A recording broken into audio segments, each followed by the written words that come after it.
like I said, we're going to talk about some of the common misconceptions of fitness. So we took 5 big topics. The first one I'm going to talk about is probably one of the most common ones I hear, which is, we get people in and we're, let's say, 30 to 50% body fat, and, like, how much are we eating? I only eat 1 meal a day. It's like, my body's in starvation mode, right? So it's holding on to everything. It's a really, really common one that comes out. Okay, so today we're going to kind of talk about that, break it down. We're going to kind of take the same structure with each topic that we talk about today, and we're going to say, okay, where did it start? Is there any truth to it? Where did it go wrong, right?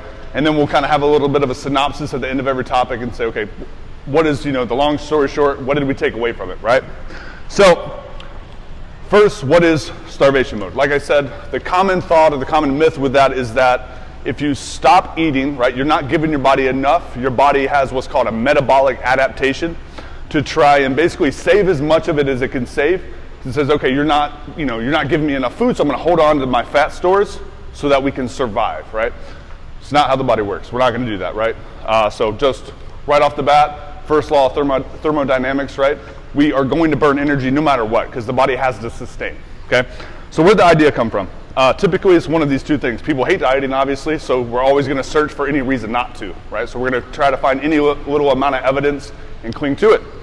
2, dieting can legitimately encounter stalls or even spike in weight, and so that typically fits very nicely into the idea or the myth or thought process that, that's the body trying to save itself. I've been on the same calories for too long, so my metabolism has adapted, okay? So looking at examples of people actually starving, right, they always appear one way, which is emaciated, right?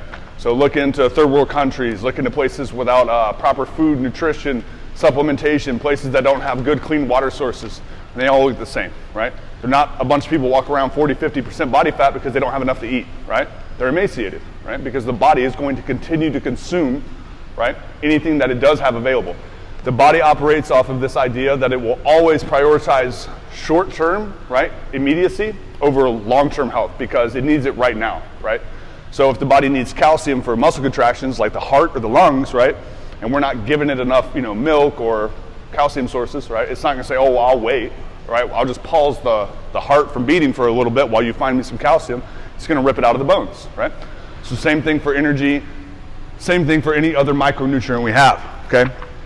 So we're going to talk a little more in depth about it. So what does the science say? So there's a pretty big breakdown there. I'll dive into some of the details a little bit. But the most famous study that's been done on this topic, and it wasn't specifically for this topic, but it happened to kind of naturally entail it, was the Minnesota starvation experiment. Okay, so I can't remember quite how many people they had. 36 individuals. It was a 24-week diet, so about 5.5 months. They put them on between 15 and 1,800 calories. I think they were walking about 2 miles a day, right? Other typical physical activities, right? And at the end of that diet, or that end of that study, right, it's like I said, they looked emaciated. They were as low as 4% body fat. Nobody's bodies adapted metabolically or otherwise, right? They didn't just stop burning energy, right? They became emaciated. Their body kept consuming until they were as low as 4% body fat, okay? By the end of the study, the individual's metabolic rate had dropped by about 40%. So metabolic rate being what their body was burning had dropped by 40%, right? So that can, same thing, if we take that information in a vacuum, someone could say, oh, well, their body adapted. It stopped burning 40% of what it was burning at the start, okay? But there's a reason for that. So 15% of it was from their NEAT, which I'm not going to dive into now because I'm going to break that down in another section, okay? Long story short, it's their non-exercise activity, right?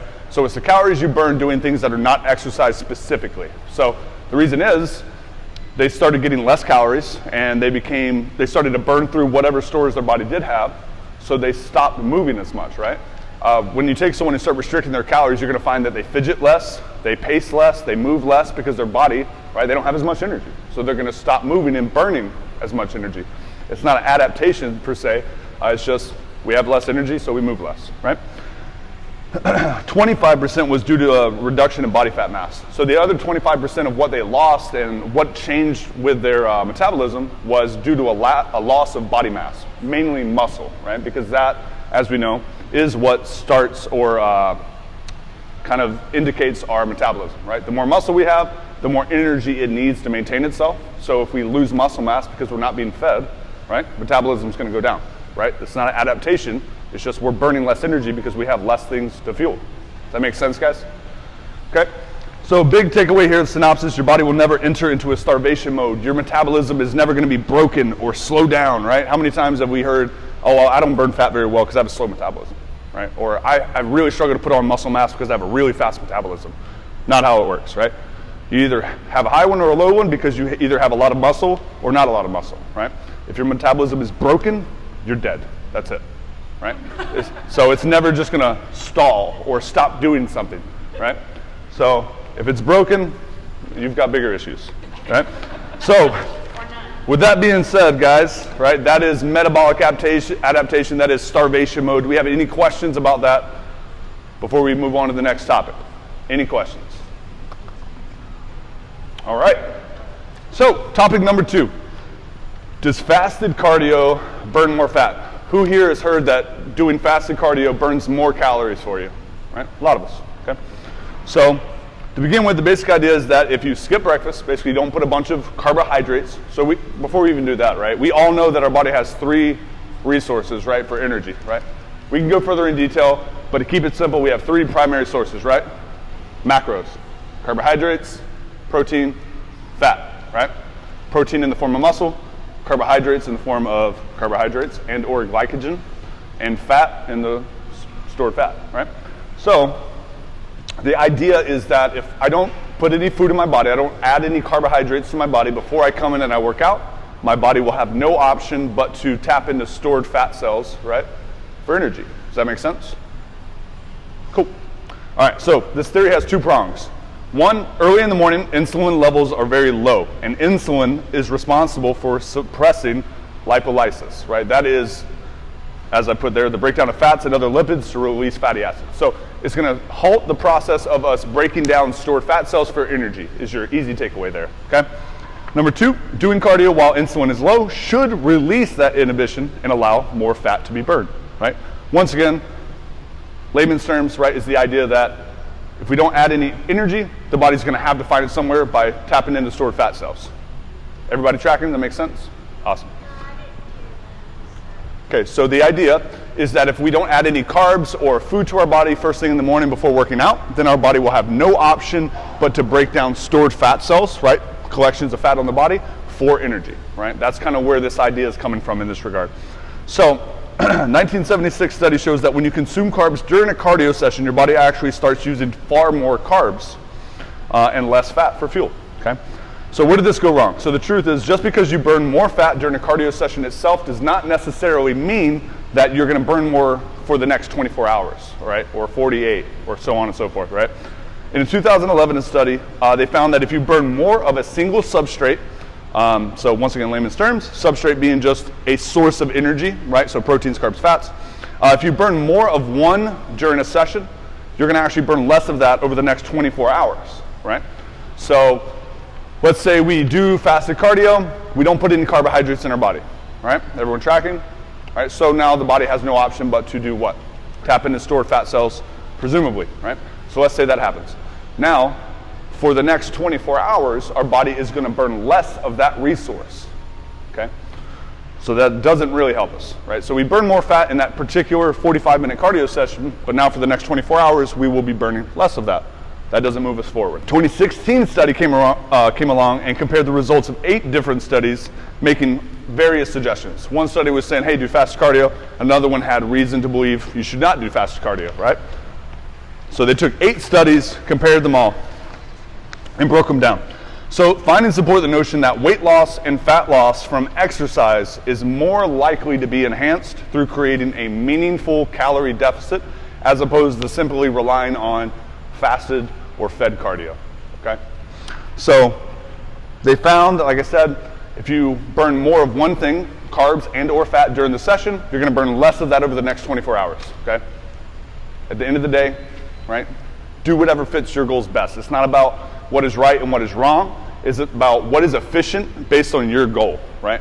So if I have people that are purely trying to drop body weight, right, just get weight off the body, and then we'll focus on muscle development later down the road, cool, either one is fine. Whichever you enjoy doing, whatever fits your schedule is fine, right? It's about what aligns with your goal.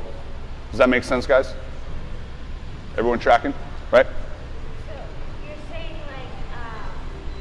like before a weigh-in, would you essentially say that, I don't know, would you say a fasting thing would not be good, or would you say it would? So on a short-term scale, right, just inside that cardio session, her question was for, say, a GYFT weigh-in, would it be better to do a fasted cardio session before or after?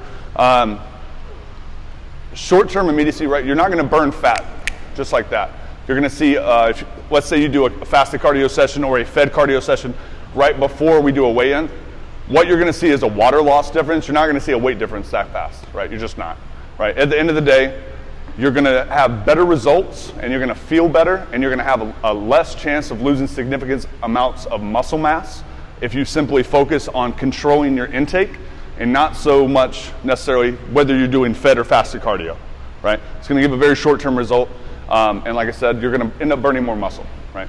So another thing to kind of supplement into this piece is that what we're doing, right, what type of cardio we're doing, whether it's high intensity or a low steady state, right, based on the input that we are giving the body is going to choose its fuel source differently, right?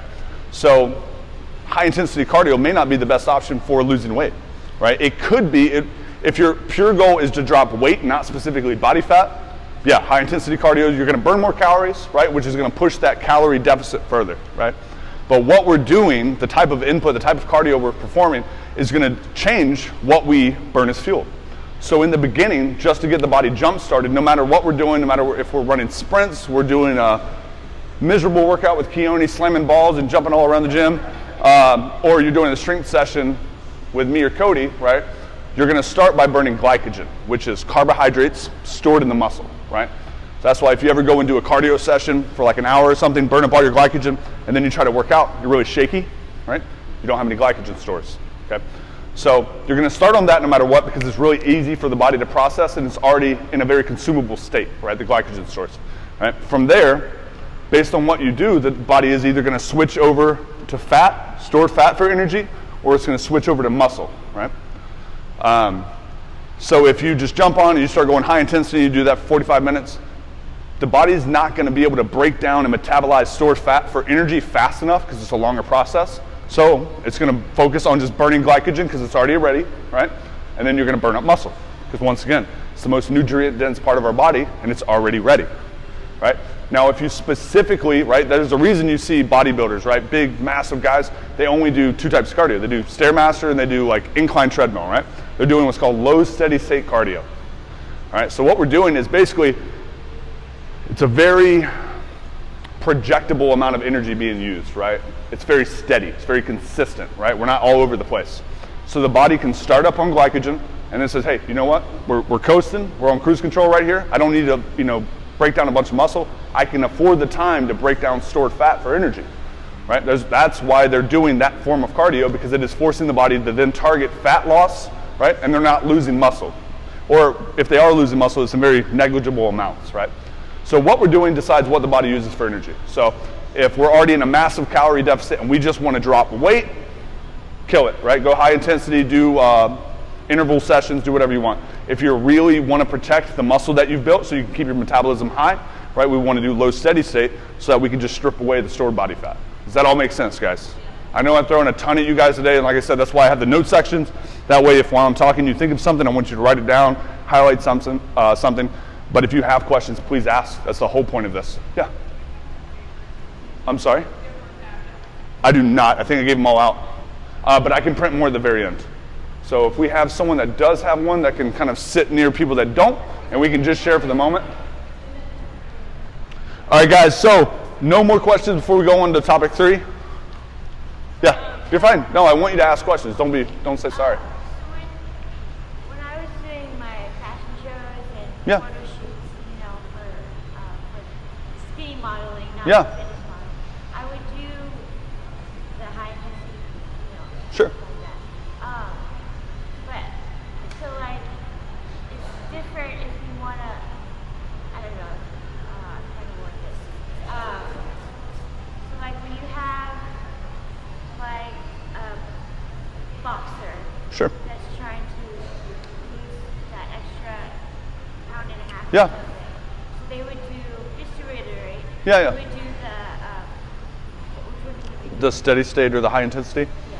So her question was, you know, back when she was doing modeling and stuff like that, and they wanted to do extremely petite, right? She would do a specific type of cardio, typically high intensity. And she was asking, taking that, comparing it to someone, let's say someone in the fighting sport or a combat sport, and they need to drop 1.5 pounds before a weigh-in, what would they do? Now, getting into really specific stuff like that is going to be hyper acute. It's going to be very, very different. They're going to have extremely different methods that you will never do or think of for when it comes to cutting weight. But for the sake of the question, if that, let's say a boxer wanted to make weight, they obviously still want to protect as much muscle mass as they can, but they need to come in lighter so they can move faster and they, you know, burn out less. They're going to want to protect that muscle typically, so a low steady state would be good. Boxers are known for doing very high intensity cardio, but that's because they also need both the cardiovascular and the muscular endurance, so it gets a little trickier for them, right? They still need to protect the muscle, but there's not really a way around it because they still need that endurance more than they need a little bit of extra muscle. So just depending on the person and their goal, they can do either. Either is fine. And that's what I kind of want to make sure we're really getting through our heads today. We need to get away from this idea that it's either right or wrong, it's either this way or that way.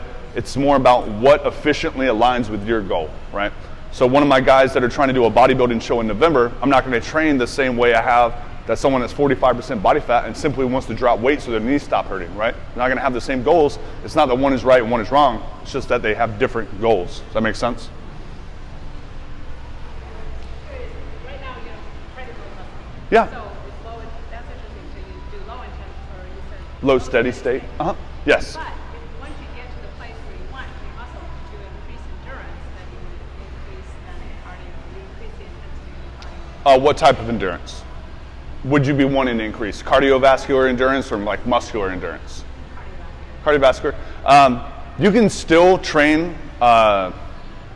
She was asking, so for like someone trying to put on muscle gain, let's say they get to their goal, so they're doing low steady state right now because they want to protect that muscle tissue. But let's say they get to their goal, they have the amount of muscle mass they want, but now they want to increase their cardiovascular endurance. You can still do that with low steady state, right? Typically what I have my guys do is basically the highest incline they can manage and the fastest pace they can manage in a power walk basically. It's not about you're going fast or you're going slow. It's about one is erratic and one is consistent, right? The body basically needs to be able to project how much energy it's going to need in an X amount of time and say, okay, if it's something it can plan for and it can be very consistent, it can afford to take that time to break down that stored fat. Like I said, it's not to say that you're not going to lose muscle. It's just going to be much more negligible as opposed to very inconsistent intensity levels. Does that make sense? Okay. Would the sled be like The sled would be more of high intensity because you're not consistent, right? You're going to be pushing and then slowing down inadvertently. And then you're going to be pushing faster again and trying to catch up. That's why typically if I have someone that's trying to do low steady state, I take the human component out, right? I want Stairmaster, I want treadmill. You set it and you turn your brain off and you just go. I know what you're going to burn because I know as long as you're matching that pace, it's going to be somewhere in this range, right? If you're doing something like the elliptical, the bike, running, you're setting the pace, and unless you're an Olympic marathon runner, I don't trust you to know how to pace yourself very well, right? Because you simply don't have the skill to do that because you don't do it, right? So I try to take the human component out of it as much as possible. That way it's a little more consistent, and I can plan for it a little bit more. That makes sense? Any questions, guys? Do you know anything about the study finds synopsis between the 2011 Sorry. study and the 2016 study? Yeah, that's what it came to, was simply that at the end of the day, you're better off just being in a meaningful calorie deficit than you are fighting over whether you should be doing fasted or fed cardio. Any other questions before we move on, guys? All right. You guys are so interesting. So many thoughts. We do seminars and no one has any questions, but I've got 3 minutes between clients and I'm sprinting to the bathroom and everyone's got a question. Noted. Let's see. Okay, so this one comes up a lot and I've been asked a million times, right? Are carbs or eating, right, not necessarily carbs, but is eating before bed going to make you fat? Is it going to set you back? Is it bad, right? A million times I've been asked this question. Who here has heard that you should not eat before bed because you're going to put on more fat? Or after 7 p.m. or something. Right. Some ridiculous time frame. So the thought here is that as you kind of shift into the evening, your body is auto-regulated, right? And that as you go to bed and you have your kind of schedule set, the body, the metabolism, right? I think that's the biggest issue here, is a lot of people don't really know what a metabolism is. And so it gets treated as this weird mythical thing that just kind of does what it wants. And some people have fast ones and some people have slow ones.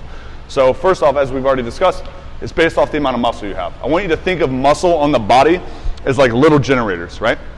If you have more generators you have, the more powerful you are, the stronger, the faster, right? But what do generators need to run? Fuel, right? So let's say I have 70 pounds of muscle on my body, okay? That's, for the sake of argument, 70 generators, all right?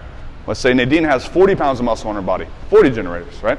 Is my body going to burn more or less fuel than Nadine's? More, right? Which means I'm going to have a higher metabolism. That's it. That's all metabolism is how much your body going to need to burn to stay alive based on the amount of resources it has available to it, right? So muscle goes up, metabolism goes up, muscle goes down, right? We're burning less fuel, so we don't need to burn as much, right? So metabolism goes down, okay?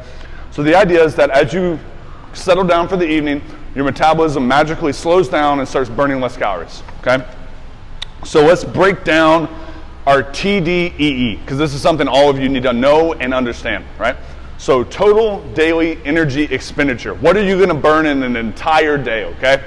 So the biggest category is your RMR, your resting metabolic rate. That is the one you see on your InBody scan when you do your scans, and it's basically telling you how much you burn in a day if you just laid in bed for 24 hours and you did nothing but blink and breathe. That's going to make up 70% of the calories you burn in a single day, okay?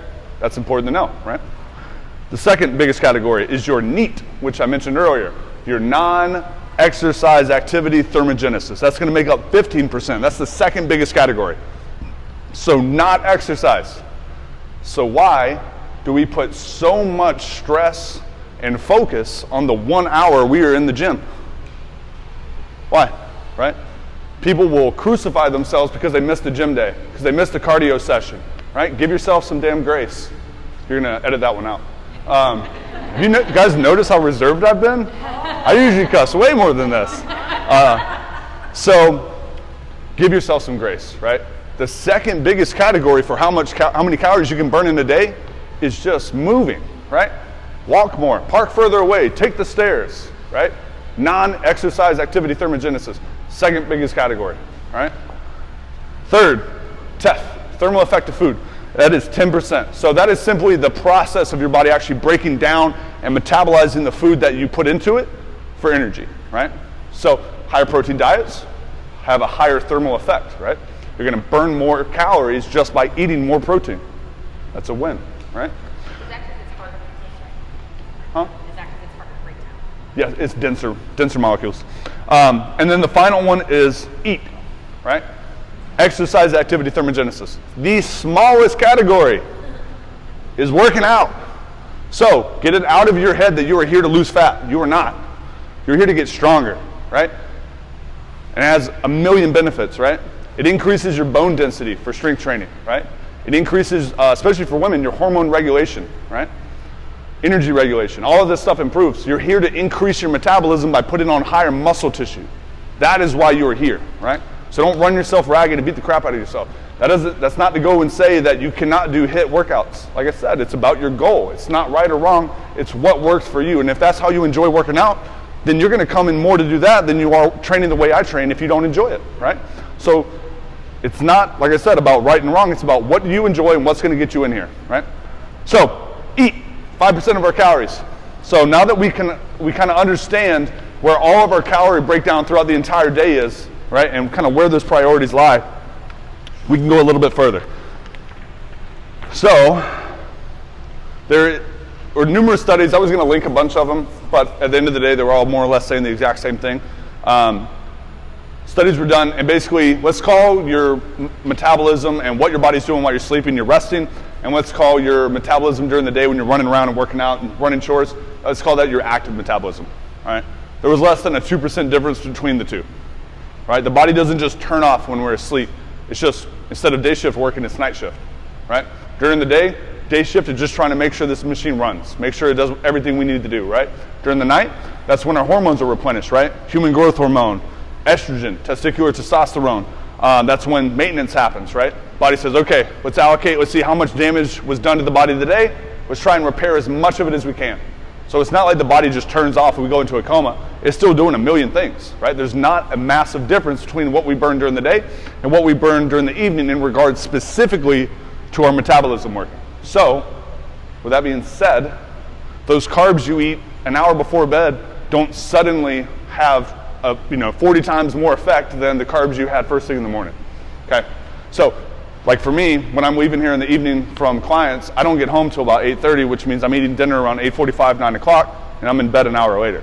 So that's just how my schedule lines up. There's nothing wrong with that. It doesn't change anything. I'm not massive and overweight suddenly just because I eat a little bit later. So synopsis, doesn't matter. It's a myth. Depends on what you eat. You don't want to have a steak at night. I'm sorry? You don't want to have a steak at 9 o'clock at night. Why? Why? Because your body has to work to break it down. Nope, nothing changes. It's going to do the same process. It's not just going to say, oh, okay, we'll come to that in the morning. That's what we just talked about, right? So the question was, you still don't want to eat certain things, right? You don't want to eat like, let's say, an 8-ounce steak right before bed. It doesn't matter, right? It's not a big enough difference to matter. If that's how your schedule aligns and you eat late in the evening, there have been a million times I eat a lot of steak. I eat a lot of heavy meats right when I get home, and it doesn't change, right? I eat about 6,500 calories a day, and I'm not suddenly overweight because my schedule aligns that way, right? That's not the problem. We're putting the emphasis on the wrong pieces, right? And that's where a lot of this stuff comes from in the first place, these common misconceptions, these common myths, is because people don't want to be accountable for their own problems. So it's easier to point, oh, well, because my schedule aligns this way and I eat late at night, that's why I'm big. That's why I'm overweight, right? It's because, I don't do enough fasted cardio, that's why I'm overweight, right? Instead of, I need to be a little bit more intentional, I need to be a little bit more in control of my diet, I need to be a little more intentional about what I'm doing with my free time, right? So at the end of the day, like I said, schedule for eating, not the issue, right? Putting emphasis in the wrong places. We're going to burn about the same while we're asleep as we are during the day in regards to our metabolism. Does that make sense to everybody? Go ahead. What about like bad foods, like ice cream and stuff like that? Food is food, all right? Look at it like this, right? Your body is a glass. Look at it, right? I can go further in detail. Don't take that the wrong way. I can break it down more in a second. But for the sake of the argument, right, in calories, let's look at it like this. Your body is an 8-ounce glass, okay? Let's say that you have currently for the day eaten to your calorie maintenance, meaning you have burned exactly as much as you have put in, okay? So that glass is full. It's right at the top. It's touching the lip, right? Now you have a healthy food. We have orange juice. And we have a not healthy food. We have beer, right? Guess what? If I pour either of those into that glass, it's going to do the same thing. It is going to overflow, right? You are now in a surplus, which means whatever pours out of that glass is fat. It doesn't matter if I put a healthy substance in or a not healthy substance in, right? So let's get that out of the way right now. There is no healthy carbs, unhealthy carbs. There is efficient carbs for your goal. There are inefficient carbs for your goal, right? You can eat a cup of French fries and a cup of rice. Both are going to give you energy, right? One is going to eat up like 140 calories, and it's going to give you around 50 to 60 grams of carbohydrates, which is energy. The other one is going to give you around 500 calories and eat up 500 of your resources for the day, right? Still a carbohydrate. It's just because all that fat is attached to it, your body's going to have to do more work to get the energy, and it's going to get less of it, right? So it's not about good and bad, it's about efficient, right? If you have a $2,000 budget for the day, I'm not going to kick you in the head because, why'd you buy an Xbox? Well, if that's how you enjoy your time, right, it's fine to spend $500 on that Xbox, but let's make sure we pay the bills first, right? So it's not right and wrong. It's make your budget work for you and your goals. Does that make sense?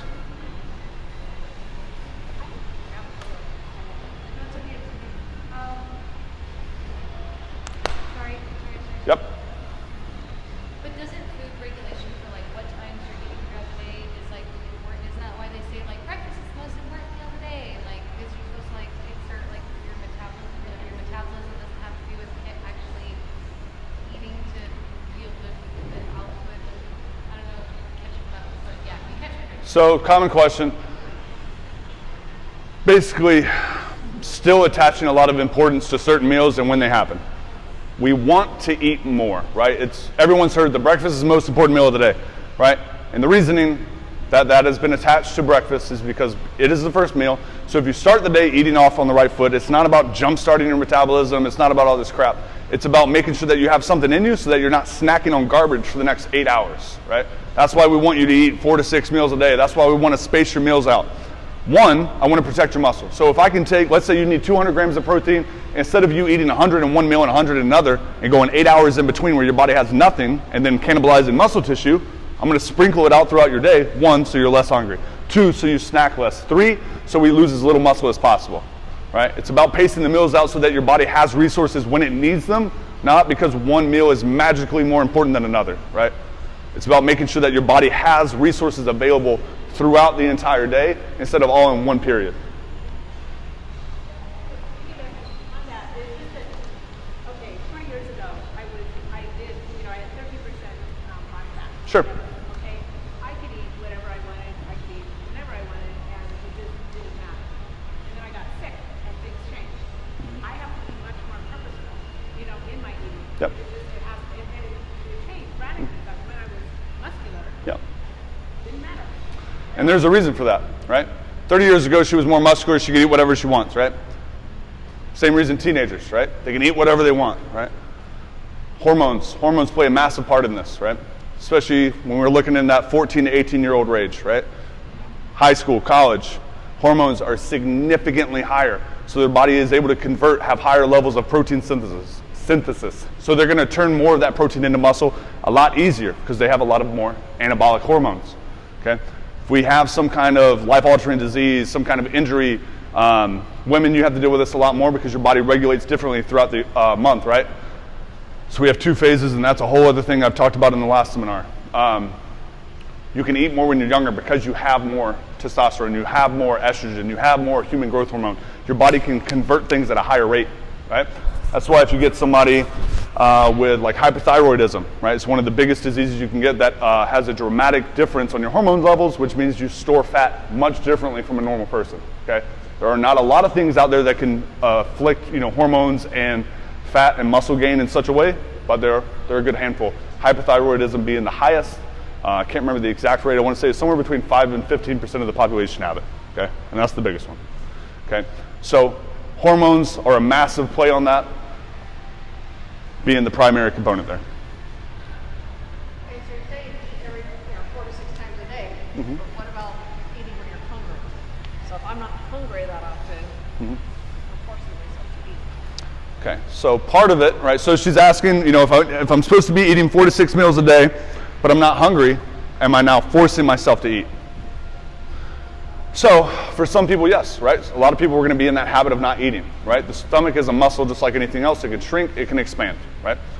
That's one of the biggest issues people run into when they start trying to regulate their diet a lot more and be more intentional about their food is they get very confused based on signals the body gives, right? If we're not hungry and we're finding that we're having to force ourselves to eat,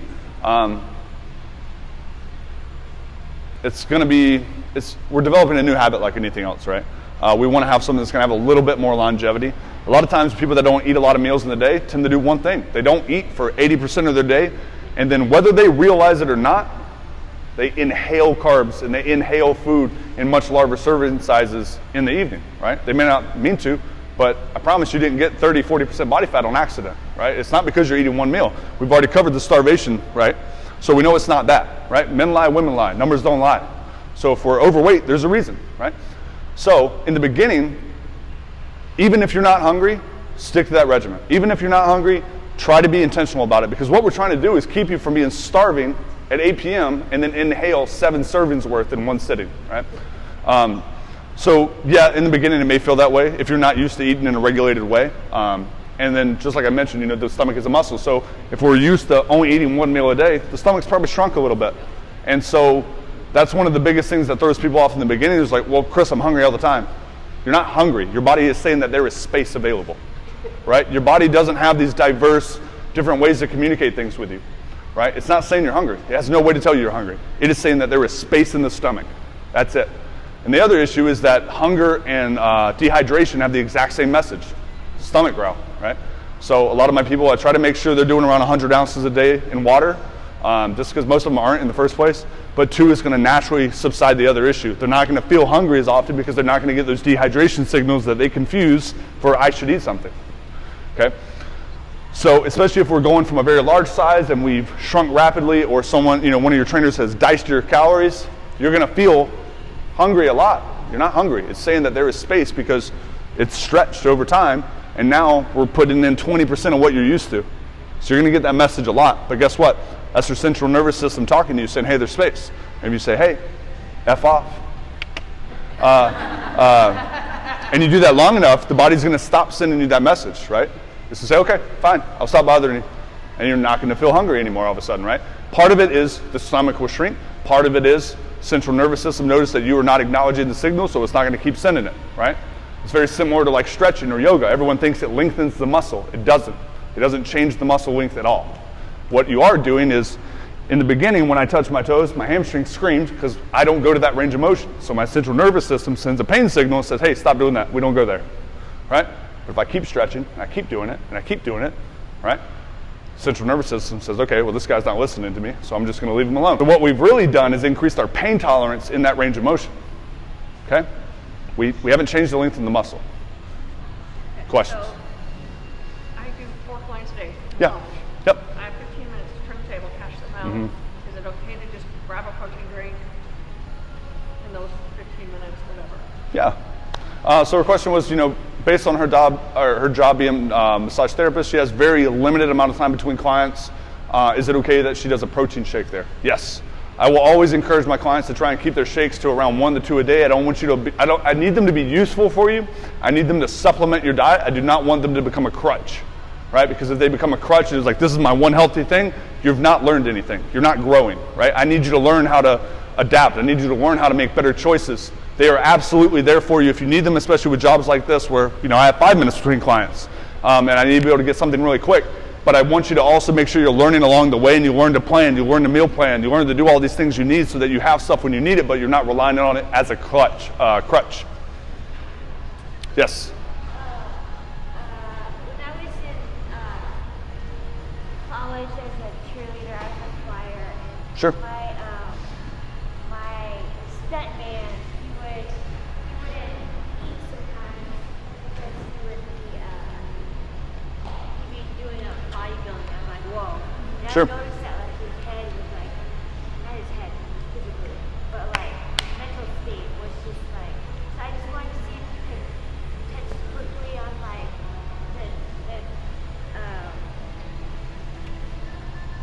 the connection between not eating and your brain not being nourished. Okay. So she had a friend back in college that was a bodybuilder, and I guess struggled a lot with the mental side of having a healthy relationship with food, it seems. Well, you would be doing shows while we Sure. had our season of cheerleading. Sure, okay. So that's a pretty acute example. Bodybuilding is its own thing. Bodybuilding is not about being healthy, right? Like on a competitive level, right?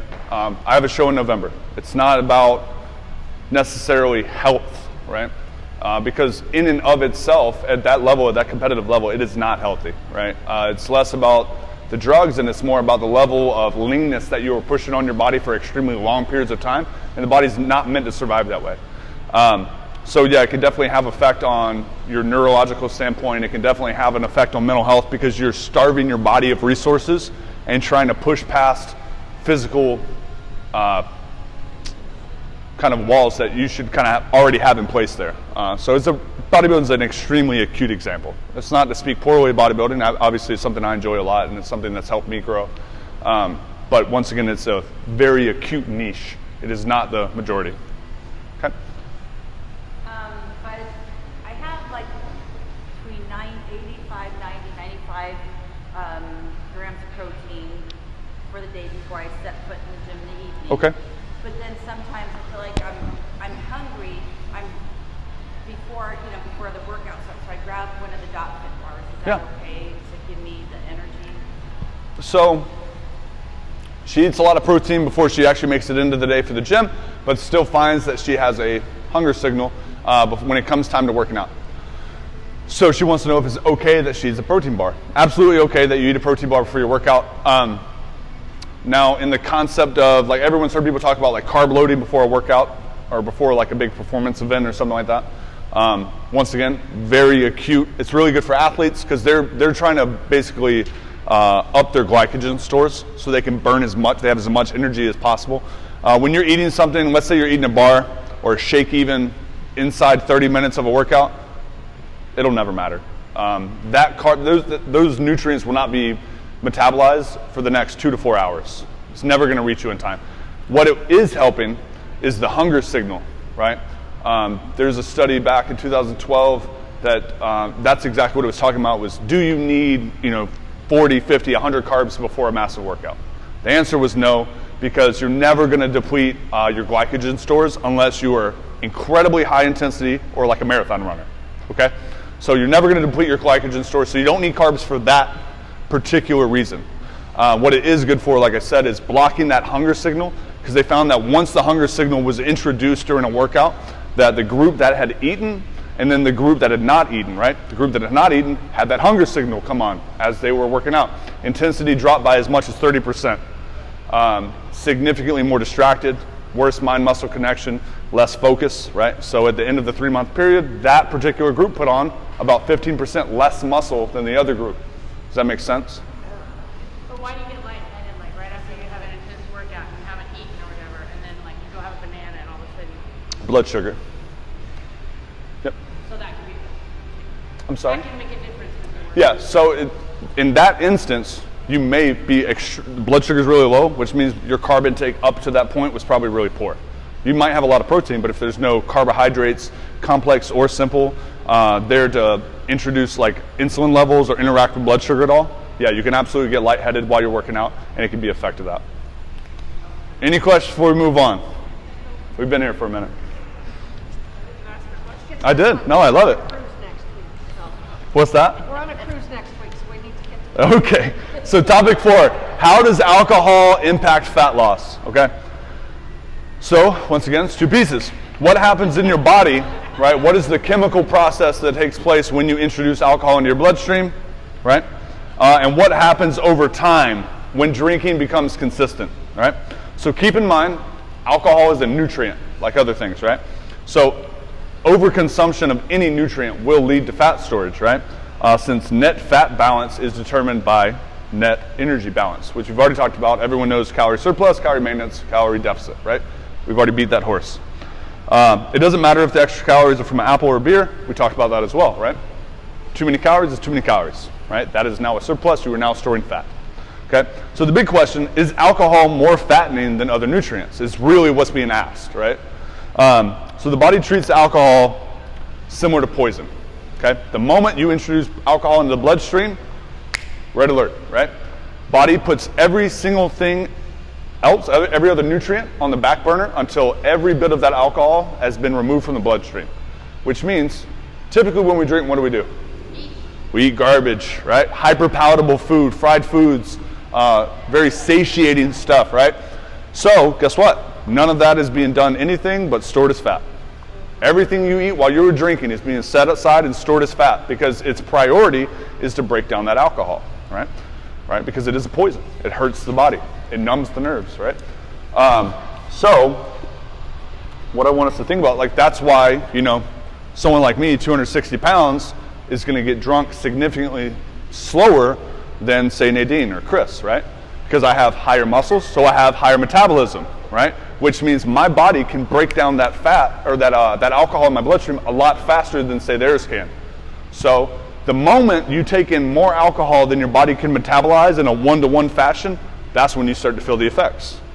So higher metabolism, massive guys, right, get drunk really slow because they have a faster acting metabolism. They can break it down faster as it enters the bloodstream. Does that make sense? I'm sorry? Red wine is alcohol. It does not matter. Once again, orange juice, beer. Beer, red wine. Alcohol is alcohol. Once again, moderation is key. This isn't about is alcohol good or bad for you. That's not this question. The question is it more fattening? Does it affect fat loss? Yes. Right? Questions? Go ahead. Since we walked the track while we're drinking on the ship, we're good. That is not what I said. She said, so if we walk the track on the ship while we drink, are we good? Okay, so good question. She said, so what if I drink without eating anything? What if I'm only drinking? 1, you have a problem. 2, it's still going to be anything there. Let's say you're drinking and walking, right? And she's not eating anything. She's just drinking and she's dancing, right? Living her worst life. That still means that normally, let's take out the alcohol, she's just walking, she's just dancing, she's burning calories. She's burning down stored fat, right? Now introduce the alcohol, none of that matters anymore. She's only burning that alcohol, right? Because the alcohol is being burned immediately. So it's not like it's throwing you off in that regard, it just that means that nothing else is happening while we're doing that. Hey guys, listen up, we got a question. Does the body treat coffee like alcohol? No, because it's not alcohol. So if you drink coffee, it would like stop the metabolism? No.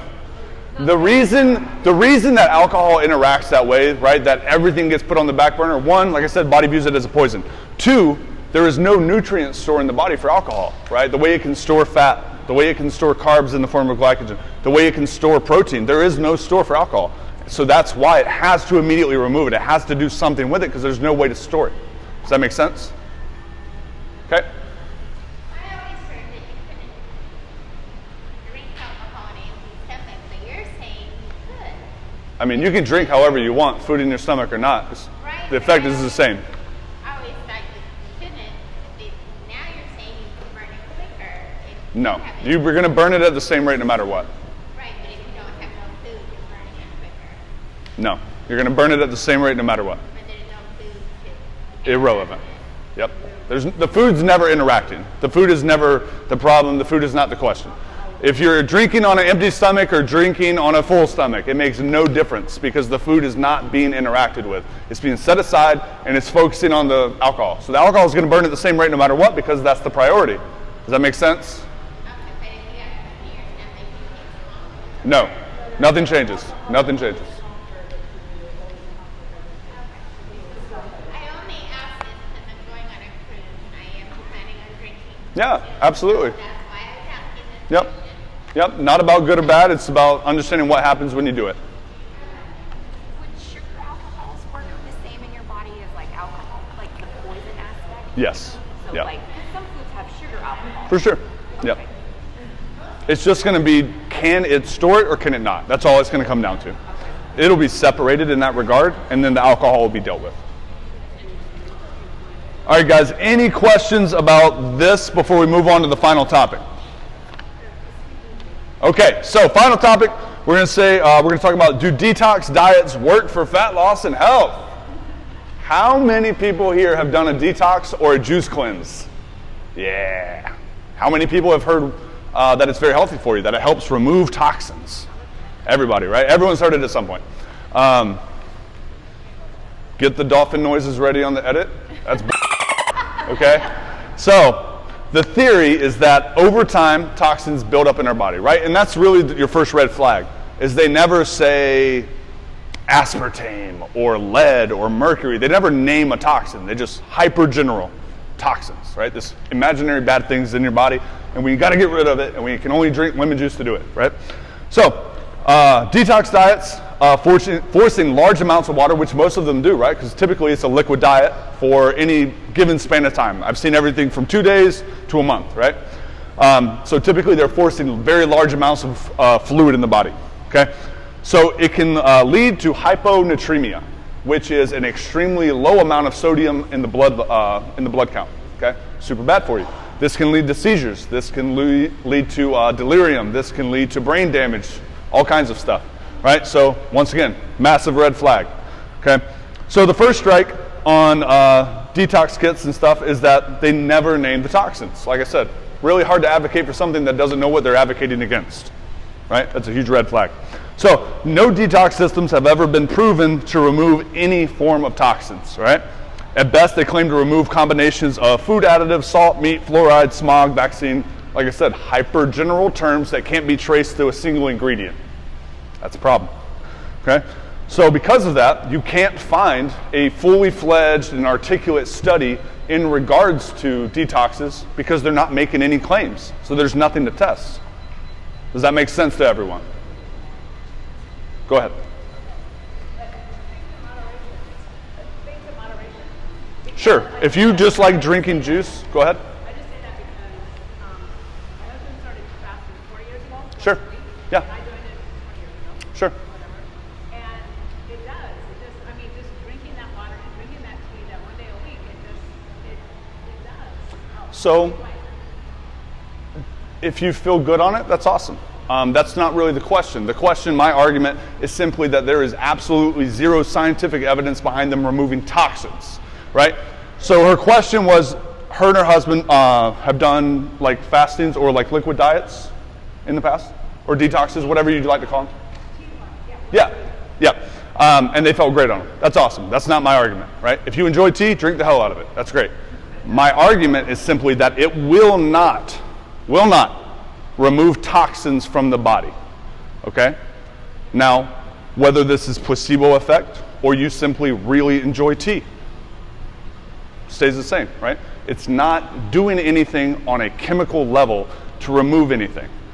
Now, if you enjoy it, that's fine. I don't want to take that away from you. I want you to enjoy it, right? If you want to drink lemon juice for a week, drink lemon juice for a week. That's perfectly okay. I'm not speaking against that.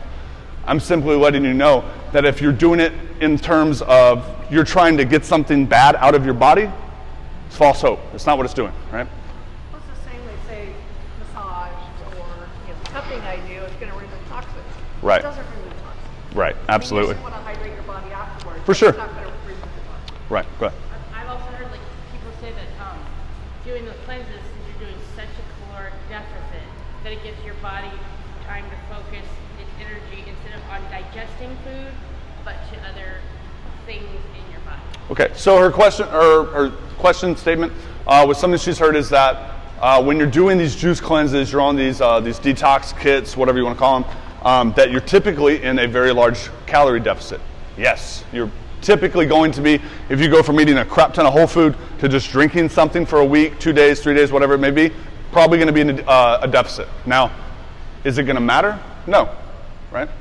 Anyone here able to guess why that, let's say you're in a deficit for 3 days. Why is that not going to matter? Longevity. Your habits haven't changed. You haven't changed the way you eat. You haven't changed being more active in your off time. You've just stopped for 3 days. Guess what? Day 4 comes, you're going to go right back to what you were doing, right? If you haven't made a significant and meaningful change. So, yes, you'll be in a deficit for 2 to 3 days, however long it is, but it won't matter if you haven't changed anything in a substantial way. The second part was that it gives your digestion kind of a break. Absolutely. It's something you'll see a lot in the bodybuilding community. Is like, let's say we have someone bulking, so eating a massive surplus for an extended period of time. Something we'll do is a diet break or basically a mini cut, and it basically gives that digestion a break. Basically allows us to kind of reset the body's insulin sensitivity to go from eating a ton to eating much less and responding in a different way, kind of get those hormones to reset and give the body a time to where it doesn't have to work quite so hard in that regard. So yeah, you're absolutely going to get a digestion break, probably going to help with insulin sensitivity and stuff like that, but not if it's like a 3-day thing. Maybe if you do it for a month or a couple weeks, but I don't see it having a massive, substantial change off of 2 to 3 days. Questions before we move on a little bit? So detox diets are basically Scams. Sweet fats, and it's just like, because remember how we were talking about antioxidants, like for your body? Antioxidants, yes. Antioxidants Yep. are really good for your body. Sure. And is that technically a way of like detoxing your body then, or like how do you even like truly detox your body? We'll get to that. Okay. Okay. So, second strike against detox diets. They operate on the premise that illness is the result of chemical toxins, right? That your body has these chemical toxins as inside, and you got to get them out of you, right? So our body is constantly interacting with chemicals, right? Everything can be broken down to a chemical level, right? There's a red flag, right? Everything's made of chemicals. Chemicals can't be that damn bad for us, right? The air has chemicals in it. Food is made up of chemicals. Medicine, herbs, etc. Plants, right, are made from chemical constructs, right? It's operating on this idea that chemicals are inherently bad. Are there bad chemicals? Absolutely, right? But should we just kind of blacklist chemicals as a whole and say anything that has it, we don't put it in our body? Because then we would die because we would not eat, right? So chemicals in the body, whether natural or synthetic, do not mean inherent harm to the body. The human body has already evolved. It's already developed its own detox system. We don't need to help the human body do what the human body does, right? It already has an incredibly advanced detox system, right? You have skin, right? It sheds to get rid of things that have been absorbed into it, right? You have kidneys, you have your lymphatic system, you have a liver, you have a gastrointestinal system. Your body has a massive, complex system to do this thing you're trying to do with lemon juice, right? Right? So, third strike is that detox diets remove toxins, right? So we're going to be reviewing a little bit of, I've excerpted some information. Anyone wants a full study, I can send it to you. It's not a study, it was a paper done by the Journal of Human Nutrition and Dietetics, okay? So a team from the Journal of Human Health and Dietetics performed a critical review of some of the most commercially popular detox diets, including your famous lemon detox and Dr. Oz's weekend cleanse, right? Once again, he's a fraud, don't buy his crap, all right? So the conclusion was that there was zero evidence, right? Because once again, they make no claims about what they're actually doing. How do you test it, right? Right? So there's no claims, really hard to test, right? So then they just tried to see what did it expel, what did it change, what did it remove from the body, right? Nothing. There's zero scientific evidence to back a single detox, to back a single cleanse, to back any of this crap, right? Because, once again, they're not actually telling you they'll do anything. They're being hyper vague about it, and people are jumping in and running with it. Now, like once again, if you enjoy drinking juice for a day, if you enjoy tea, that's fine. That's not what this is about, right? It's about, is it actually benefiting your health? Is it doing something that nothing else can do? No. Your body will cleanse toxins on its own, right? Because like I've said, it doesn't mean that there are no harmful chemicals, because there are. There are POPs, or persistent organic pollutants. Most commonly, they're used in like flame retardant materials. They're used in different types of installations, pesticides. Mercury is another very common chemical. And most of these are heavily, heavily regulated or completely removed from use altogether, right? So, synopsis. You guys can read. Detox is crap. All right. Any questions? Any questions in regard to detox diets? Okay. So, with that being said, guys, that is it. That is the 5 very large misconceptions or myths that tend to plague the fitness and the health industry. I've blocked out an additional 30 minutes from my schedule if anyone has any questions they want to sit and talk about, or they have things they like to pick my brain on. Hopefully this stuff was enlightening for you guys. Hopefully this gave you something you can go home and research on your own.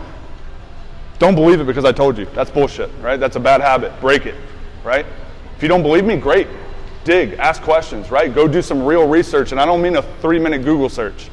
If you want resources, I'll give you resources. If you want studies, I'll send you studies, right? I want you guys to ask questions. I want you to care about your health. I want you to dig deep and don't just take a trainer's word because they told you to and you pay them to tell you to do sit-ups, right?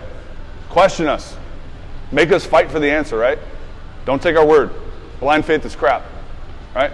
So I want you guys to use this. I want you guys to come and bother us about questions. I want you to ask things, right? And I want to be able to give them to you. I love these seminars and I love doing AMAs.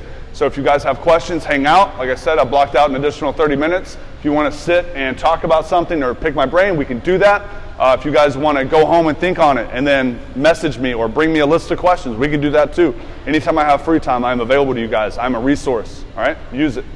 And with that being said, that's it, guys.